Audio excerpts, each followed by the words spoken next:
Hello नमस्कार प्यारे साथी, कैसे हैं आप सभी। उम्मीद करते हैं सारे साथी स्वस्थ होंगे, मस्त होंगे और अपनी आगामी परीक्षा की तैयारी कर रहे होंगे। मैं सभी स्टूडेंट का स्वागत करती हूँ अपने प्लेटफॉर्म RWT ऑफिशियल पर। तो आज हम हिंदी का प्रैक्टिस सेट नंबर 10 करने वाले हैं। प्रीवियस ईयर क्वेश्चन है, ये हमारे मोस्ट इंपॉर्टेंट है, परीक्षा की दृष्टि से लेकर बहुत ही महत्वपूर्ण है। तो हमारा प्रैक्टिस सेट नंबर 10, चलिए अपने क्वेश्चन को हम लगाते हैं। अंक शब्द के अनेकार्थी शब्द समूह का चयन करना है हमें। अंक शब्द का अनेकार्थी, अंक का अनेक अर्थ और कौन कौन से होते हैं। अंग गोदी हिस्सा नहीं, अंक गोद होता है, अंग नहीं होता है, तो क्या होगा। गोद संख्या अध्याय, अंक क्या होता है, गोद संख्या अध्याय। तो इसका राइट आंसर है बी। चलिए अपने नेक्स्ट क्वेश्चन पे चलते हैं। अपराध बोध से होने वाली ग्लानि वाक्यांश के लिए एक शब्द क्या होगा। तो अपराध बोध से होने वाली ग्लानि यानी गिल्ट करना, तो आत्मग्लानि क्या होगा, इसका एक शब्द क्या होगा, आत्मग्लानि। इसका आंसर सी सही है। नेक्स्ट क्वेश्चन है हमारा, चिर चीर के अर्थ के सही विकल्प का हमें चयन करना है। चिर और चीर का हमें अर्थ बताना है। तो चिर का अर्थ क्या होता है, पुराना, और चीर यानी वस्त्र। चीर किससे होता है, वस्त्र से रिलेटेड होता है ये। तो इस चीर वस्त्र हो गया और चिर पुराना हो गया, तो हमारा ऑप्शन नंबर डी सही है। नेक्स्ट क्वेश्चन है हमारा, सम उपसर्ग से बना शब्द है। तो सम उपसर्ग से कौन सा सम उपसर्ग हमारा मतलब शब्द के आगे लगता है। तो सम उपसर्ग से बना शब्द ऑप्शन नंबर ए संयोग, सम प्लस योग। इसका विग्रह करेंगे तो सम प्लस योग, इस दोनों से मिलकर क्या बना है, संयोग।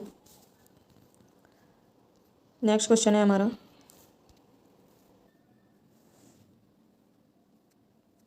हम इसके ये बी, ऑप्शन बी और सी, इन सब के बारे में जानना है। सुकर्म किस उपसर्ग से बना है। तो सु प्लस किससे बना है, सु प्लस कर्म यानी सुकर्म। ये सु, इसका उपसर्ग क्या है, सु। समभाव किससे बना है, सम उपसर्ग से। और स्वयं खुद उपसर्ग है, स्वयं क्या है, एक खुद उपसर्ग है। चलिए अपने नेक्स्ट क्वेश्चन पे हम चलते हैं। रंगीला शब्द में किस प्रत्यय का प्रयोग हुआ है। तो रंगीला शब्द में कौन सा प्रत्यय का प्रयोग हुआ है, रंगीला यानी ईला। क्या आएगा इसमें प्रत्यय, ईला। इसका अगर हम विग्रह करते हैं तो क्या करेंगे, रंग प्लस ईला। कैसा है ये, गुणवाचक विशेषण है। कैसा है ये, रंगीला गुण है, इसका गुणवाचक विशेषण। अगर विशेषण की बात करेंगे तो हम, ये गुणवाचक विशेषण है। नेक्स्ट क्वेश्चन है हमारा, सूर्योदय में कौन सी संधि है। सूर्योदय में कौन सी संधि है, तो कौन सी, इसका अगर हम विग्रह करेंगे, सूर्योदय का संधि विग्रह करेंगे, संधि विच्छेद करेंगे तो सूर्य प्लस उदय क्या होगा, उदय। सूर्य प्लस उदय, संधि कौन सी है, सूर्योदय गुण संधि है। कौन सी है, गुण संधि है। तो इसके गुण संधि में अगर हम इसके नियमानुसार अगर बताएं तो इसमें क्या आता है, आ ई उ। गुण संधि की हम ऐसे भी पहचान कर सकते हैं, यानी कि अगर एक मात्रा तो गुण संधि, एक छुट्टिया गुण संधि, अगर दो मात्राएं तो वृद्धि संधि। चाहे ये वाली हो गई या ये हो गई, एक अगर जिस पे मात्रा हो छोटे ओ की, एक की, तो वो गुण संधि होती है। नेक्स्ट क्वेश्चन है हमारा, शुद्ध वाक्य का चयन कीजिए। शुद्ध वाक्य का चयन करना है हमें इसमें। उसका शिमला जाना है, क्या ये ठीक है, नहीं तो गलत है हमारा। उसने शिमला जाना है, ये भी सही नहीं है। उससे शिमला गलत, उसे शिमला जाना है, ये हमारा वाक्य एकदम शुद्ध है। तो हमारा ऑप्शन है वो डी सही है। नेक्स्ट क्वेश्चन है हमारा, प्रश्न है हमारा 121, सज्जन शब्द में समास हमें बताना है। तो सज्जन शब्द में जो हमारा समास है, अगर हम इसका समास विग्रह करेंगे सज्जन का, तो कैसे करेंगे,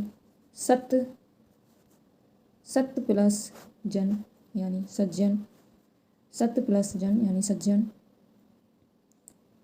और ये समास कौन सा है, सज्जन कर्मधारय समास है। क्या है, वह सज्जन व्यक्ति है, उसका एक कर्म है कि वो सज्जन है, तो कौन सा एक कर्मधारय समास हो गया। नेक्स्ट क्वेश्चन है हमारा,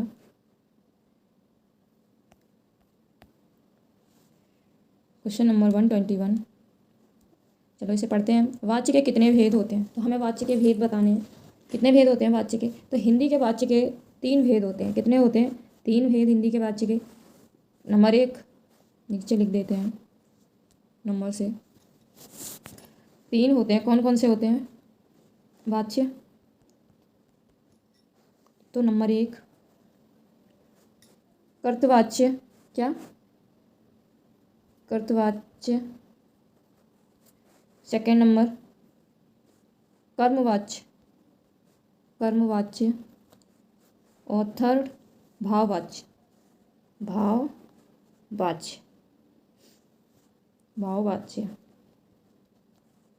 हमारे वाच्य हिंदी में कितने प्रकार के होते हैं, 3 प्रकार के, कर्मवाच्य, कृतवाच्य और भाववाच्य। नेक्स्ट हमारा क्वेश्चन, वह दिन भर पढ़ता रहता है, रेखांकित पद में अव्यय का भेद बताइए। तो हमें रेखांकित पद का अव्यय का भेद बताना है। वह दिन भर पढ़ता रहता है, तो इसमें क्या, दिन भर, दिन भर क्या है,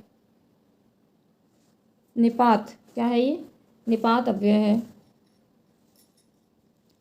हिंदी में निपात के रूप में ये प्रयुक्त प्रमुख अव्यय है, हिंदी में ये प्रयुक्त अव्यय है। तो हमारा जो राइट आंसर है वो बी है। नेक्स्ट क्वेश्चन, कोष्टक में दिए गए विराम चिन्ह का नाम बताना है। तो हमें विराम चिन्ह का नाम बताना है। तो ये कौन सा विराम है, विस्मय बोधक विराम, ये वाला कौन सा होता है, विस्मय बोधक विराम। प्रश्नवाचक तो आपको पता ही है, पूर्णवाचक, पूर्ण विराम, कौन सा, अल्प विराम, जो ये वाले होते हैं। नेक्स्ट क्वेश्चन है हमारा,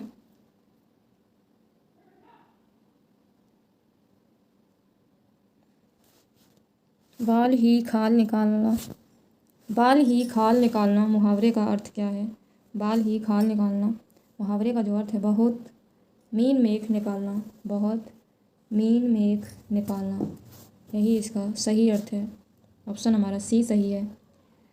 हमारा प्रश्न नंबर 126, 4 दिन की चांदनी फिर अंधेरी रात, लोकोक्ति का हमें अर्थ बताना है। तो 4 दिन की चांदनी यानी थोड़े दिन का सुख, क्या हो गया, थोड़े दिन का सुख।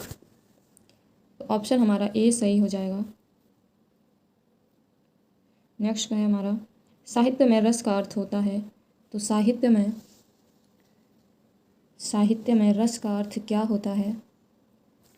तो साहित्य में रस का अर्थ साहित्य से मिलने वाली आनंद भूति से होता है, साहित्य से मिलने वाली आनंद भूति से होता है। नेक्स्ट क्वेश्चन है हमारा, दोहा छंद में कितने चरण होते हैं। दोहा छंद में कितने, दोहा कैसा, पहले तो ये छंद है कैसा, दोहा जो है वो मात्रिक, अर्ध सममात्रिक छंद है। कैसा है दोहा, अर्ध सममात्रिक छंद है, अर्ध सममात्रिक छंद है। इसके पहले और तीसरे चरण में, पहले और तीसरे चरण में, पहले और तीसरे चरण, यहाँ पे चरण हो जाएंगे, कितनी मात्राएं होती हैं, 13 तथा दूसरे और चौथे चरण में 11 मात्राएं होती हैं। यहाँ लिख देती हूँ, इसके पहले तथा तीसरे चरण में 13 मात्राएं, दूसरे तथा चौथे चरण में 11 मात्राएं होती हैं। इसी का ठीक उल्टा, दोहा का ठीक उल्टा क्या होता है, इसका ठीक उल्टा सोरठा होता है। क्या होता है, सोरठा। यानी इसके पहले और तीसरे चरण में 11 मात्राएं सोरठा के, और दूसरे और चौथे चरण में 13 मात्राएं होती हैं। दोहा का ठीक उल्टा सोरठा होता है। तो इसका राइट आंसर क्या था, दोहा छंद में कितने चरण होते हैं, तो 4 चरण होते हैं। कितने, 4। ऑप्शन नंबर डी सही है एकदम। भाषा शब्द में शब्द और अर्थ की दृष्टि से सौंदर्य उत्पन्न करता है। भाषा शब्द में शब्द और अर्थ की दृष्टि में सौंदर्य उत्पन्न कौन करता है, कौन करता है, अलंकार। भाषा में हमारा जो सौंदर्य प्रकट करता है वो अलंकार, या हमारे काव्य का सौंदर्य प्रकट करता है। अलंकार के कितने भेद होते हैं, अलंकार के बारे में हम जान लेते हैं। तो अलंकार के हमारे कितने भेद होते हैं, अलंकार के 3 भेद होते हैं। कितने, 3 भेद। कौन कौन से, नंबर 1 शब्दालंकार, शब्दार्थालंकार। नेक्स्ट है, थर्ड नंबर है हमारा शब्दालंकार, अर्थालंकार, उभय अलंकार। थर्ड है उभय अलंकार। मैं जो कह रही हूँ आप उसको सुनना, आप अपने फ़ोन का कैप्शन ऑन कर लेना वीडियो चलाने से पहले, जिससे हम जो बोल रहे हैं वो पूरा पूरा लिखा हुआ आएगा। तो इसके 3 भेद मैंने आपको बता दिए, शब्द, अर्थ, उभय अलंकार। और सौंदर्य उत्पन्न करने वाले शब्दालंकार, अर्थ की दृष्टि से सौंदर्य उत्पन्न करने वाले को हम क्या कहते हैं? अर्थालंकार कहते हैं। तथा शब्द और अर्थ दोनों पर आश्रित रहकर सौंदर्य उत्पन्न करने वाले को हम क्या कहते हैं? उभय अलंकार कहते हैं। तो मैंने तीनों के बारे में बता दिया आपको। नेक्स्ट क्वेश्चन है हमारा, या र ल व किस प्रकार के व्यंजन हैं? ये इम्पोर्टेंट है, ये पूछा ही जाता है, वर्ड विचार से क्वेश्चन जरूर आता है। तो या र ल व हमारे कैसे अंतस्थ व्यंजन है? कैसे? ये हमारे अंतस्थ व्यंजन है। इसका जो उच्चारण होता है वो हमारे कंठ से होता है, यानी कि गले से। या र ल व। नेक्स्ट क्वेश्चन हमारा है 131, निम्नलिखित में से कौन सा शब्द स्त्रीलिंग है? तो हमें इसमें स्त्रीलिंग बताना है। तो हमें इसमें स्त्रीलिंग बताना है। तो ए है कृपा, बी है मित्र, सी है कार्य, डी है त्योहार। तो जो कृपा है, कृपा की जाती है, कृपा दृष्टि दिखाई जाती है, तो किस में आ रहा है? दिखाई जाती है, की जाती है, तो स्त्रीलिंग का ही बोध करा रहा है। हम ऐसे बना के इसको देख सकते हैं, हमें शब्दों से ही हम वाक्य बनाएंगे तो ये पता चल जाता है कि किस में जा रहा है। कार्य किया जाता है, की नहीं जाती की। तो ये शेष मित्र बनाए जाते हैं, ये हमारा मित्र है। त्योहार मनाए जाते हैं। तो ये शेष जो 3 हैं, ये तीनों पुल्लिंग हैं, और कृपा जो है वो हमारा स्त्रीलिंग में आता है। तो हमारा आंसर है ए कृपा। नेक्स्ट क्वेश्चन है हमारा, वचन किसका बोध कराता है? वचन हमारा किसका बोध कराता है? तो वचन हमें किसका बोध कराते हैं? वचन हमें, तो ये प्राणी या वस्तु के लिंग का बोध कराते हैं। वचन हमें किसका? प्राणी या वस्तु के लिंग का बोध कराते हैं। जैसे वचन हमारे जो है, ये संज्ञा, सर्वनाम और विशेषण और क्रिया के जिस रूप से संख्या का बोध हो उसे हम वचन कहते हैं। वचन क्या होता है? संज्ञा, सर्वनाम,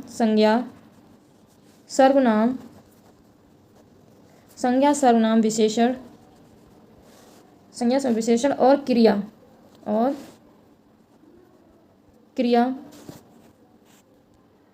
के जिस रूप से संख्या किसका बोध कराएं? संख्या का बोध हो उसे हम वचन कहते हैं। हमारे वचन 2 टाइप के होते हैं, एक वचन एंड बहुवचन। एक वचन और बहुवचन, यानी वचन हमारा प्राणी या वस्तु के एक या अनेक होने का बोध कराए, वो हमारा वचन कहलाता है। तो उसका जो राइट आंसर था वो क्या था हमारा? ए। क्या था?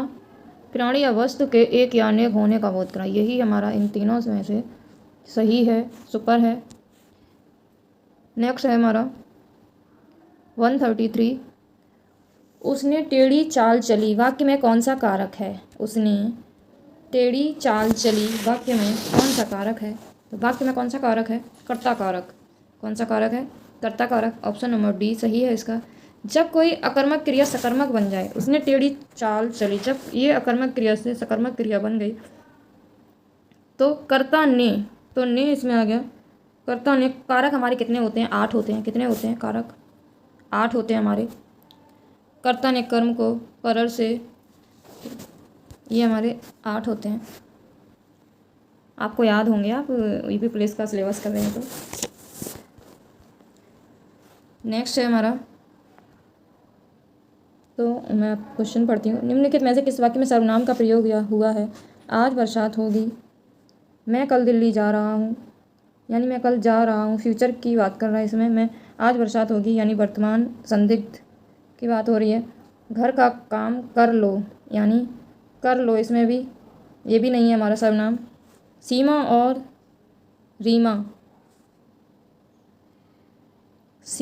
रीमा बहनें हैं, ये तो है ही नहीं।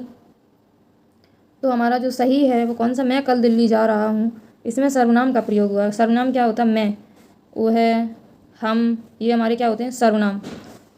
ये क्या हो गया, घर। जब किसी का नाम आ जाए तो वो क्या होता है, संज्ञा होता है। ये क्या है, संज्ञा। सीमा, रीमा, ये संज्ञा है। तो मैं कल दिल्ली जा रहा हूँ, यानी इसमें सर्वनाम का प्रयोग हुआ है। सॉरी, मैंने पहले शायद गलत बोल दिया हो। तो इसका जो राइट आंसर है वो है बी। कौन सा है, बी। चलिए अपने नेक्स्ट क्वेश्चन पे हम चलते हैं। 135,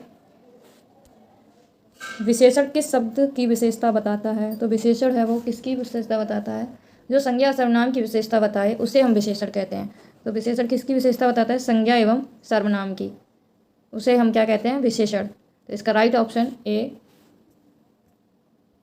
नेक्स्ट क्वेश्चन है हमारा 136, कर्म के आधार पर क्रिया के कितने भेद होते हैं। तो कर्म के आधार पर क्रिया के दो भेद होते हैं।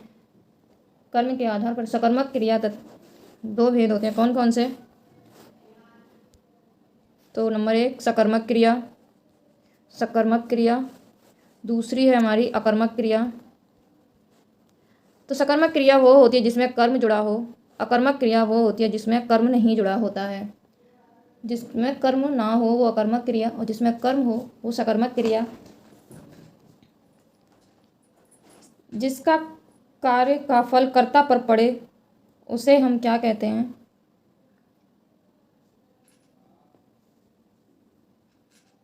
जिस कर्ता पर पड़े वो सकर्मक क्रिया, और जिस पे कार्य का फल कर्म पर पड़े, अगर कर्ता पर पड़े जो कर रहा है तो वो अकर्मक क्रिया, और कर्म पर पड़े तो सकर्मक क्रिया। क्या होगा, जिसका कार्य, जिस क्रिया के कार्य का फल, मैं आपको साफ शब्दों में बता दूं, जिस क्रिया के कार्य का फल, लिख के बता दे रही हूँ, फल कर्ता पर पड़े, किस पे पड़े, कर्ता पर पड़े, तो वो अकर्मक क्रिया होगी, अकर्मक। और नेक्स्ट क्या है, जिस क्रिया पर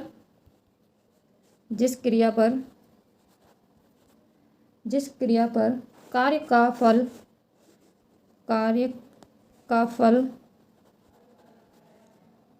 कर्म पर पड़े, अगर कर्म पर पड़ता है तो उसे हम क्या कहते हैं, सकर्मक क्रिया, सकर्मक। तो यानी सकर्मक क्रिया के साथ कर्म जुड़ा होता है और अकर्मक क्रिया के साथ कर्म नहीं जुड़ा होता है। हम इसे ऐसे याद रखेंगे।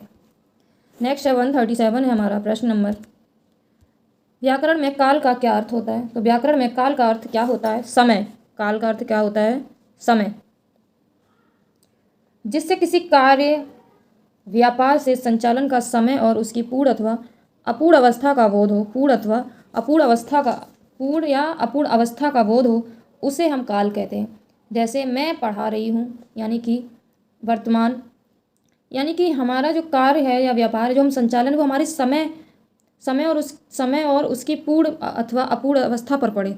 समय पे क्या है, पूर्ण अथवा अपूर्ण अवस्था पे अगर पड़ रहा है तो वो हमारा क्या होता है, काल होता है, काल कहते हैं। काल के 3 भेद होते हैं। काल के कितने भेद होते हैं, 3 भेद होते हैं। कौन कौन से होते हैं काल के 3 भेद, नंबर 1 वर्तमान काल, प्रेजेंट टाइम, वर्तमान, भूतकाल यानी पास्ट, भूतकाल, भविष्य काल यानी फ्यूचर,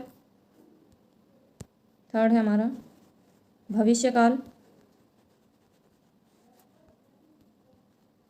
तो हमारे काल कितने पर टाइप के हो गए, 3। नेक्स्ट है हमारा 138, यह ताले की चाबी है, रेखांकित में कौन सा कारक है। तो क्या है, रेखांकित में संप्रदान कारक है। क्या है इसका, यह ताले की चाबी है, रेखांकित में क्या है, संप्रदान कारक माना जा सकता है। मतलब संप्रदान कारक, इसे हम ताले की चाबी संप्रदान कारक माना जा सकता है। संप्रदान का अर्थ देना होता है। क्या होता है वैसे संप्रदान का अर्थ क्या होता है, देना, देना होता है। यहाँ पर तो चाबी के अर्थ में, अगर हम यहाँ पर इस चाबी के अर्थ में इसका प्रयोग किया गया है संप्रदान का, किसके रूप में, ताले के लिए चाबी का यहाँ पे उपयोग किया गया है, तो संप्रदान कारक होगा। नेक्स्ट है हमारा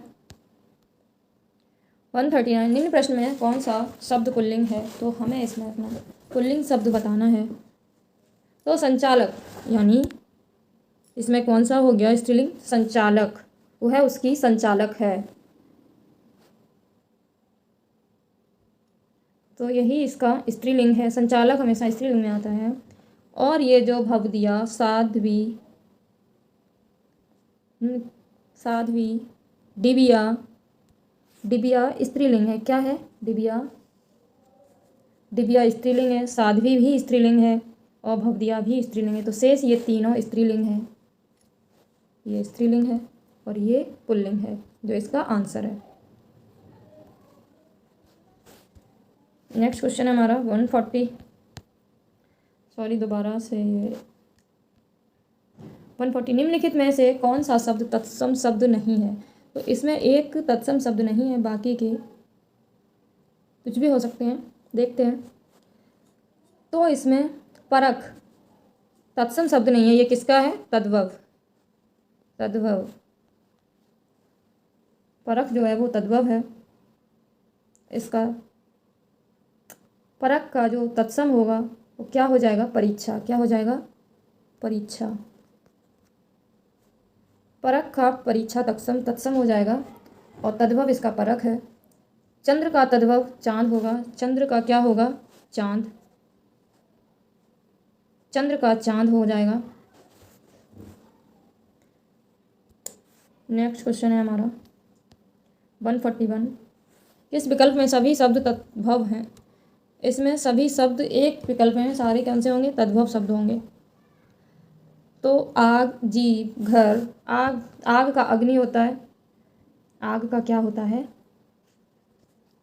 आग का अग्नि होता है। और जीव का क्या होता है? तत्सम। आग तत्सम इसके आग का अग्नि। जीव का जिहा क्या होता है? जिहा होता है।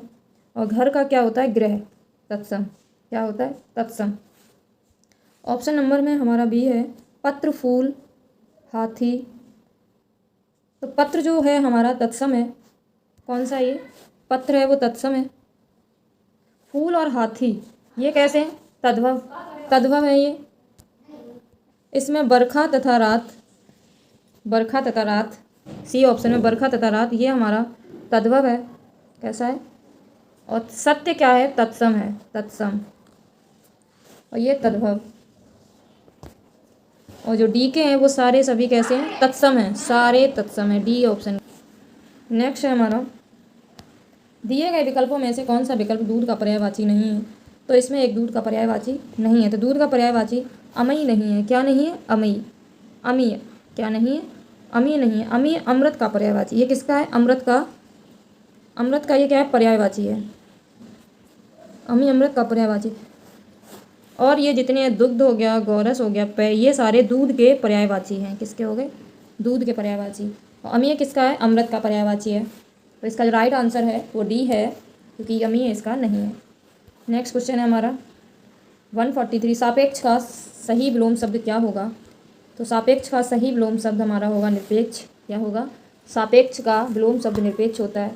और परोक्ष, परोक्ष, प्रतिपक्ष और स्पष्ट, इनका क्रमशः क्या होगा? परोक्ष का क्या होगा? प्रत्यक्ष। यहाँ नीचे लिख देती हूँ मैं क्रमशः। ए, क्रमशः लिख देती हूँ मैं ए, बी और सी। ए नहीं, ए बी सी नहीं, बी, दोबारा से लिख देती हूँ, यानी बी, सी और डी। तो बी का परोक्ष का क्या हो जाएगा? प्रत्यक्ष। आप समझ लेना आप लोग। परोक्ष का प्रत्यक्ष। और प्रतिपक्ष का क्या होगा? प्रतिपक्ष का पक्ष। प्रतिपक्ष का पक्ष हो जाएगा। और स्पष्ट का अस्पष्ट। क्या हो जाएगा? अस्पष्ट।